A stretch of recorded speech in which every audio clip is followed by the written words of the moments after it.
Assalamualaikum warahmatullahi wabarakatuh. Salam sejahtera bagi kita semua, sahabat Poksa. Bersua kembali dengan saya Alim Prabowo dalam podcast Kemenak Salatiga.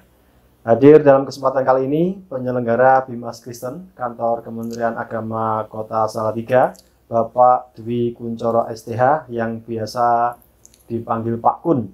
Mari kita sapa beliau. Selamat pagi Pak Kun. Selamat pagi Mas Alim. Apa kabar Pak Kun nih? Puji Tuhan sehat, semangat selalu Mas Alim. Ya, sekilas saya kalau melihat Pak Kun tuh kayak artis luar negeri. Ini apa ada keturunan-keturunan bulenya itu? Bule potan kali ya Bule Mas potan.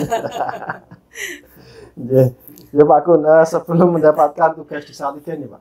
Ya. Tugas di Salatiga tahun berapa Pak? Masuk Salatiga. Ya, jadi Salatiga ini tugas saya yang ketiga Mas. Tahun 2018 sampai saat ini di Salatiga. Sebelum itu saya bertugas di Purwokerto. Oh, Purwokerto. Di Purwokerto, Kabupaten Banyumas itu sekitar 11 tahun. Iya. Dari 2004 sampai dengan akhir 2015. Kemudian ke Kota Solo sekitar 2 tahun. Kemudian di Salatiga ini. Salatiga ya. Ini tugas saya yang ketiga di dari tahun 2018 sampai sekarang. Ya. Nah, ada kesan apa nih Pak pertama kali didapat dengan bertugas di Salatiga? Iya, kalau pertama kali di Salatiga tentunya kotanya nyaman ya, sejuk, adem. Memang jauh dibandingkan dengan Solo.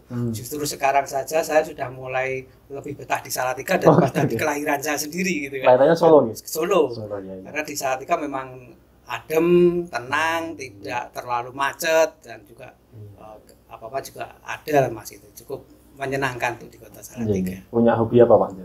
Kalau hobi itu apa ya Mas? Jadi hampir semua yang menyenangkan saya senang itu Mas. Tapi mungkin kalau ke hobi lebih ke traveling ya Mas ya. Jadi karena suka jalan-jalan aja gitu, pengen menghilangkan stres gitu. Kalau suka jalan-jalan tuh biasanya suka sambil nyanyi gitu. Waduh. Dan saya dengar Pak Kun tuh jago nyanyi. Coba mungkin satu bait dulu Pak, nyanyi dulu Pak. Kalau ya, itu dulu mungkin Mas, sekarang kayaknya sudah tidak Mas. Sudah tidak. Berarti nggak bisa mempersembahkan sahabat Poksa nih Pak, satu bait aja Pak. Aduh, nanti malah jadi apa ya, nggak bagus lah Mas. Kayak nyanyi, kayaknya saya bagusnya cuma di kamar mandi saja. Oh, oke, baik Pak Kun, untuk pelayanan di Bimas Kristen nih Pak, itu apa saja Pak? Iya, kalau secara umumnya kita itu kan ada 2 bidang layanan ya Mas. Yang pertama itu adalah bidang pendidikan, yang kedua adalah bidang urusan agama. Kalau bidang pendidikan itu kita di pembinaan fasilitasi kepada tenaga pendidik dan lembaga pendidikan keagamaan. Tapi kalau untuk di urusan agama kita cukup banyak juga Mas Alim, terkhusus di bidang layanan tenaga kerja asing. Ya, kebetulan di Salatiga ini ada beberapa lembaga yang memang memperkerjakan tenaga kerja asing untuk terlibat di dalam pekerjaan mereka. Dan konteks kita di Kementerian Agama ini adalah tenaga kerja asing yang memang bidangnya khusus sebagai rohaniwan di lembaga-lembaga tersebut. Gitu. Jadi untuk layanannya, kalau untuk dokumen-dokumen ketenaga kerjaan asing ini ada visa kunjungan sosial budaya, ada kitas, ada kitab, ada kemudian IMTA dan lain sebagainya Mas, banyak di situ. Termasuk juga kita pelayanan bagi lembaga itu untuk di surat keterangan keringanan pajak kendaraan bermotor balik nama ada. Jadi itu untuk lembaga-lembaga keagamaan itu akan sangat membantu bagi lembaga keagamaan ketika mendapatkan surat rekomendasi dari kita, akan mendapatkan keringanan pajak maupun biaya balik nama kendaraan itu bisa untuk didapatkan di situ. Gitu Mas Alim. Tadi disampaikan Pak Kun, ada kitab, ada kitas ini. Mungkin sahabat Poksa pengen ngerti Pak, kitab itu apa, kitas itu apa, terus yang membedakan apa? Oh iya. Kalau kitas itu kartu izin tinggal terbatas ya. Sebetulnya antara kitab dan kitab ini juga hampir sama. Itu adalah dokumen yang harus dimiliki dan dapat digunakan oleh warga negara asing yang akan tinggal baik sementara di Indonesia maupun juga yang akan tinggal tetap di Indonesia. Kalau tinggal sementara berarti mereka itu harus mengurus yang namanya tadi KITAS, kartu izin tinggal terbatas, dan itu memang ada batasan maksimal yang bersangkutan itu tinggal sementara di Indonesia ini maksimal 5 tahun. Maksimal 5 tahun, tetapi bisa dilakukan perpanjangan, Mas. Gitu. Tetapi sampai dengan maksimal 10 tahun dari keseluruhan masa tinggal dia di Indonesia. Sementara kalau kitab, kartu izin tinggal tetap itu sama, masanya juga dia 5 tahun, tetapi batasan waktunya tidak terbatas. Namun harus tetap terus selalu diperbaharui. Dan untuk bisa mendapatkan KITAS maupun kitab ini, ketentuannya adalah kalau untuk mendapatkan kitab itu minimal 3 tahun berturut-turut tinggal di Indonesia. Jadi selama 3 tahun berturut-turut itu tinggal di Indonesia, dan surat untuk keterangan tinggal terbatasnya itu tiap tahun harus diperbaharui. Baru nanti di tahun keempat dia baru boleh mendapatkan kitab tadi.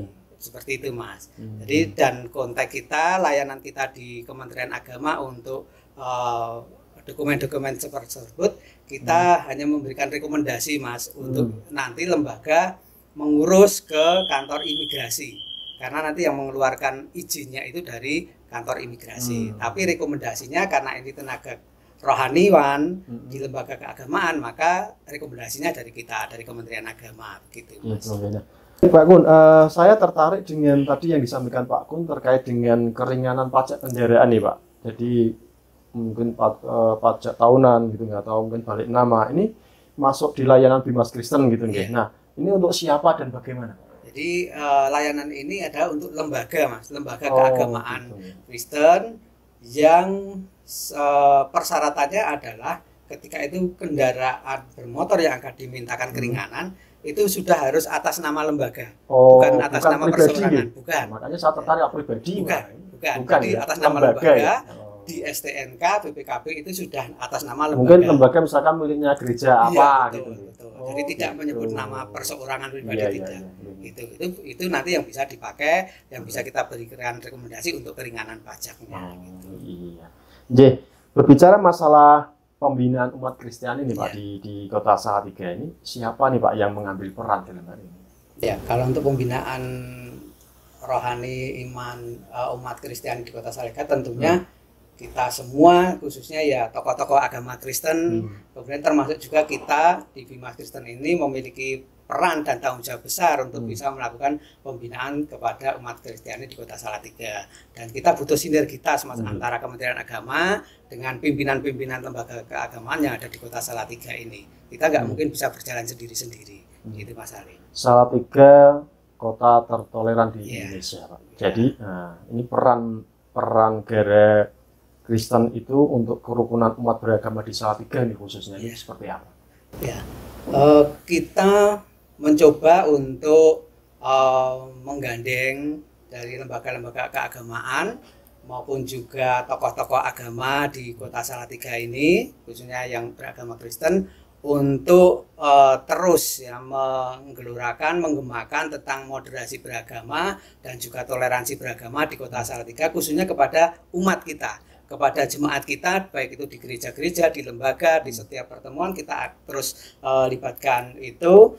Dan tentunya saya selaku penyelenggara Kristen tidak mungkin bekerja sendiri, kita berkoordinasi dengan lembaga karena mereka yang memiliki umat, sehingga kita masuk di situ. Jadi berbagai kegiatan kita sinkronkan antara program yang ada di kita dengan program di lembaga, kemudian kita bersama-sama untuk melakukan pembinaan umat supaya umat juga lebih memahami tentang apa itu moderasi, apa itu tentang toleransi beragama, sehingga toleransi di Kota Salatiga ini tetap terus terjaga. Dan kita bisa mengambil bagian menjadi masyarakat yang mengambil bagian untuk bisa mendukung toleransi beragama itu Mas Alim.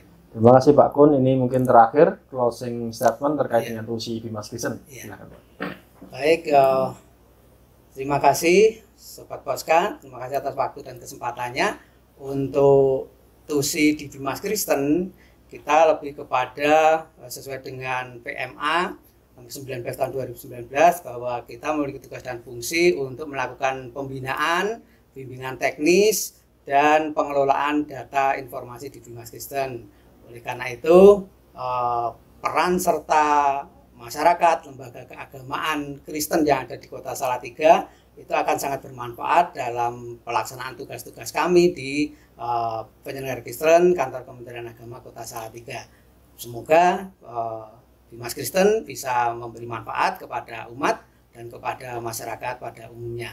Terima kasih Mas Alim. Baik Pak Kun, terima kasih sudah bergabung bersama kami di Poksa Podcast Kemenag Salatiga. Sukses dan sehat selalu Bapak. Amin, terima kasih.